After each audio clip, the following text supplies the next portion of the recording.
absolutely beautiful Aries friends, and welcome to your horoscope for November of 2022, where Aries, this month, all of this stuff that you've been waiting for since like May gets to start showing up. Things are rolling forward, and the energies are really supporting your expansion.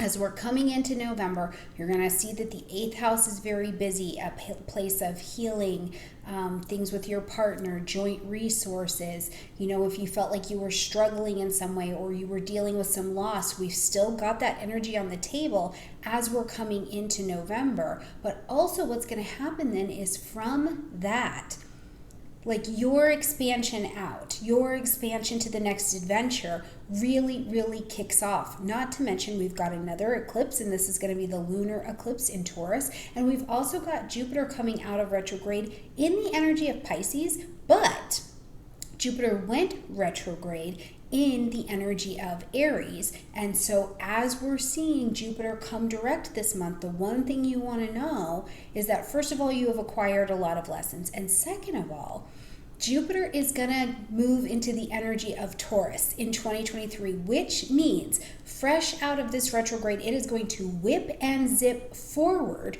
through Aries. So I'm telling you, if it felt like things, if you've spent the earlier months feeling like something was getting revved up, you had a plan, you had a vision, you had whatever it was looking like for you, and it just like you couldn't get it to move anymore, or you kept hearing no, or it was like, I don't understand, how come this isn't actually coming to fruition? You're gonna start to see it as we get to the end of November, moving all the way through May timeframe when Jupiter is going to move into the energy of Taurus. So lots going on this month that is about your expansion. Now, the one thing that I want to remind you straight out the gate is that your ruling planet Mars is retrograde. So it also means, and I think this is really to your favor, it also means that your ability to force anything forward is not available. It is not available.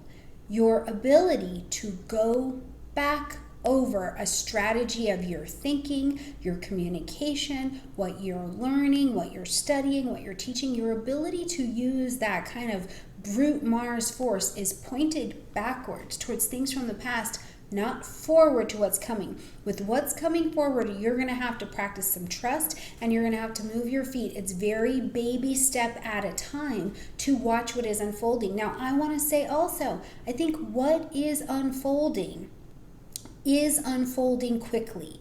So hang on, emotional seatbelts buckled, okay? Energetic seatbelts buckled. I think we've still got a wild ride to go, not anything crazy, but just Aries life, I think, looks different. I think you've been set free in some ways since the beginning of the year. And so there's this ability to go on this different adventure and have a bunch of yes in your life begin to show up. So, and I'll share some little personal stuff with you as we're going through Aries as well, because I too have an Aries in my life. But for now, let's jump in here and see what is going on this month. So right at the beginning of the month on the 8th, we are going to have this full moon lunar eclipse at 16 degrees of Taurus, okay? Now, it's really interesting because we had a full moon in Aries last month at 16 degrees. Now we've got a full moon lunar eclipse at 16 degrees of Taurus. So the signature of 16 is really showing up as we're at the end of the year. So I would love to know for you in your personal chart or in your life in general, what's your connection with the number 16, or what is in your chart at 16 degrees that it's connected to, that's really bringing your attention to, ping, let's pay attention to these, right? Now, this 16-degree lunar eclipse in Taurus is going to be lighting up your second house space, okay? So this is about finance, how you make money, the money that you have saved, what you do, what you enjoy, what you love for work, the value, your self-worth, not your self-esteem necessarily, but your self-worth. I also like to put the second house in terms of possessions, right? Actual things that you own that have some sort of value. So this is not a new This is not a new axis of information. This eclipse is not new information, okay? We've been looking at between your second house and your eighth house all year long, how you make money and where that money is connected to another resource. You know, how you make money and somebody supporting you, how you make money, how money comes into your life and how you're supporting someone else, right? There's very much so this dynamic of finance or value. But also, I think that the second house more and more in the lens of Taurus and Scorpio also shows up as a little bit of a relationship dynamic, right? Like, where are you giving and gaining support? This is a real dance that we've been experiencing this year. Now, for you also to remember that this particular full moon lunar eclipse, the moon is over in Taurus, which means that it is opposing everything over in Scorpio. We've got the sun, we've got Mercury, we've got Venus, all hanging out over there in Scorpio. So the moon is looking at that very powerful season of shedding and changing and transformation and deeply passionate energy where you're trying to blossom and show up, and maybe you're even still, you know, holding space for someone else in your life that you're grieving, you're shedding, you're supporting them, they're supporting you with something that you've got going on. Whatever it is, there's this joint resource energy. One of the things I think of too is that all of that eighth house energy with the sun there, you know, collaborations, sponsorships, endorsements, loans, debt, taxes, insurance, inheritance, any of that stuff, that's where the sun is shining. Now, the moon over in Taurus is looking at the value of this and feeling through it, but also Uranus, who is still retrograde and has been retrograde since May of 2022, okay? That was the pre-retrograde shadow time that it started, actually.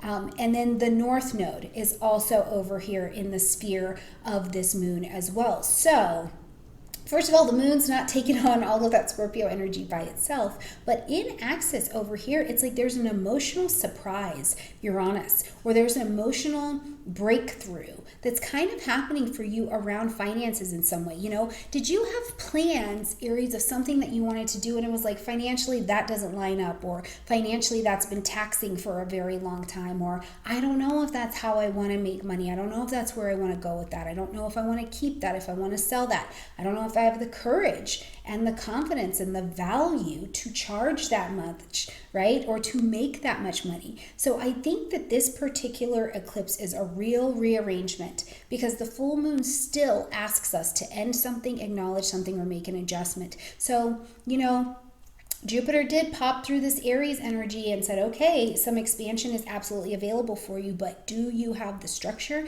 Do you have the wisdom? And do you have the confidence to hold it? And so now you might be feeling that in this financial area where you're going to answer some of these questions as Jupiter actually moves its way out of the retrograde. So I appreciate that because this particular lunar event is also square to Saturn. Right? So it's kind of like, are you ready to own your expertise? Are you ready to level up? Are you ready to mature? Are you ready to shed that, put that down, honor time, honor that someone has passed away and made space for you to take your next adventure? These questions are pretty profound in the energy of Taurus, but certainly know your relationships and your money are looking a little bit different.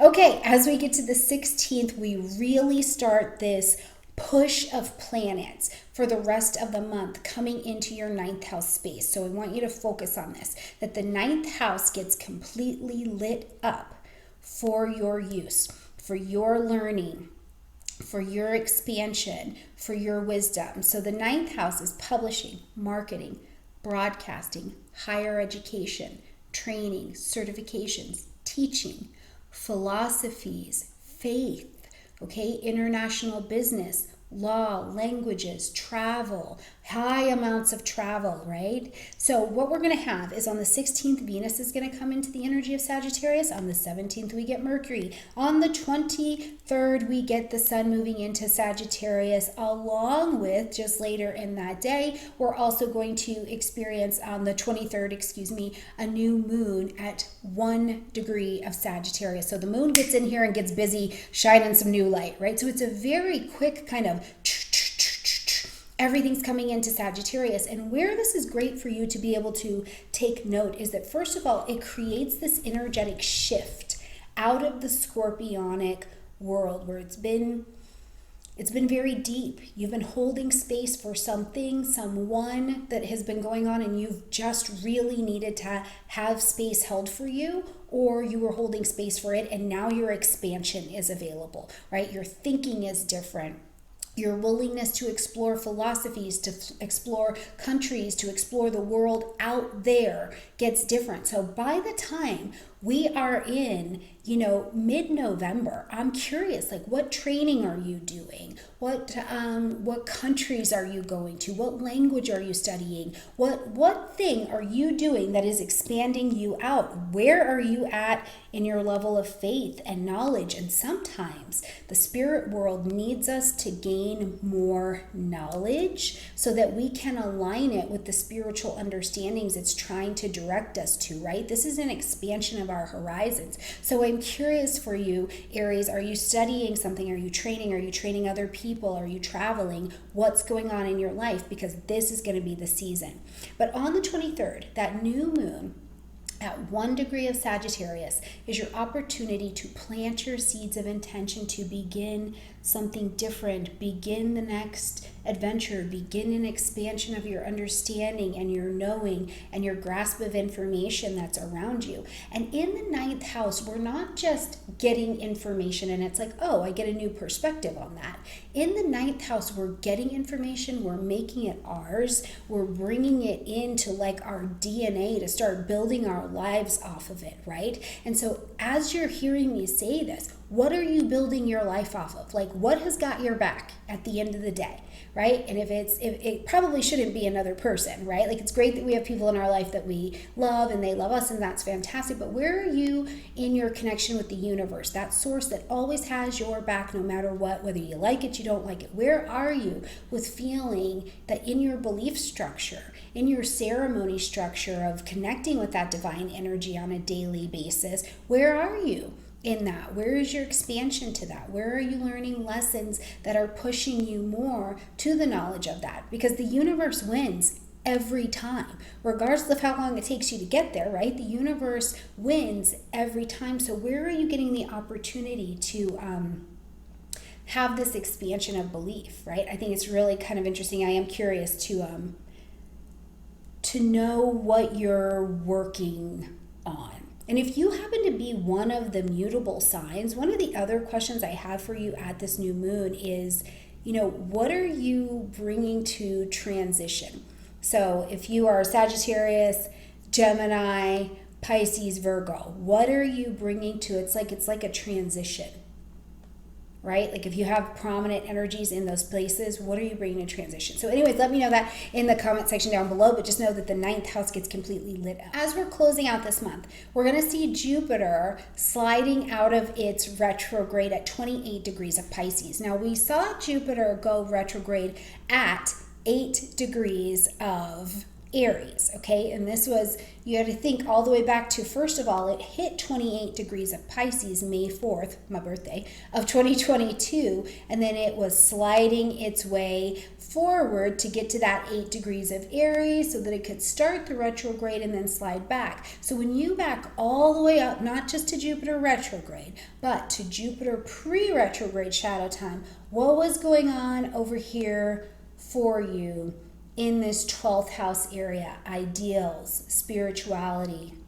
creativity, truths, realizations, your spiritual foundation, addictions, people in your life with addictions, health issues, immune issues. Were they going wild at that time? Because Jupiter retrograde gives an opportunity to really get into the thick of that and do some restoring to that area, right? To get it tightened up a little bit, to get the experience and the wisdom under your belt so that you can stand forward on it. But I will tell you, it is my absolute experience that sometimes a Jupiter retrograde will absolutely, it's like it creates this magnifying glass on your issue. So if it is addiction in some way, if it's obsession, if it's even the good obsessions, right, where you just want to create and you just want to sing, it's like, oh, that's all I want to do. It really blows it up, but it blows it up so that you can see it enough, get into the overall big picture of what you're trying to do there, so that as it comes out of retrograde, you've got the experience and the wisdom to stand on, and then the self-confidence to go deliver it. Now, the other side of that is that Jupiter did start the retrograde in your sign, and it only got 8 degrees in. So it's like Jupiter came walking into Aries being like, ready for all this? You ready for all this, right? You ready to get big, Aries? You ready to go out here? You ready to see your lessons? You ready to challenge that philosophy about who you are, what you have to offer the world, how you do it, the people you're getting it done with? Are you ready for the next Aries adventure? The next identity of who Aries is adventure, whether that be in your mind, in your spirit, in your body, in a physical space, right? Because for some people in the Aries areas of their chart, what happened is Jupiter got into Aries and their bodies expanded. And some was because you had a baby, some was because we were eating too much. I mean, there's just all of these things, but an expansion nonetheless has been available. So as we see Jupiter get all the way to February 14th, Valentine's Day, that is delicious. And leave that 8 degrees of Aries. What you got to see in this little preview of how Jupiter is willing to expand you, now you get to really take that thing on the road. And it is a fast, hard, get in the car, let's go expansion for that Aries energy. And it's really, I think, this expanded demonstration for you, Aries, that this is a piece of the next version of me that I'm gonna be. This is what I have to take out into the world, and it becomes really significant for you, I think.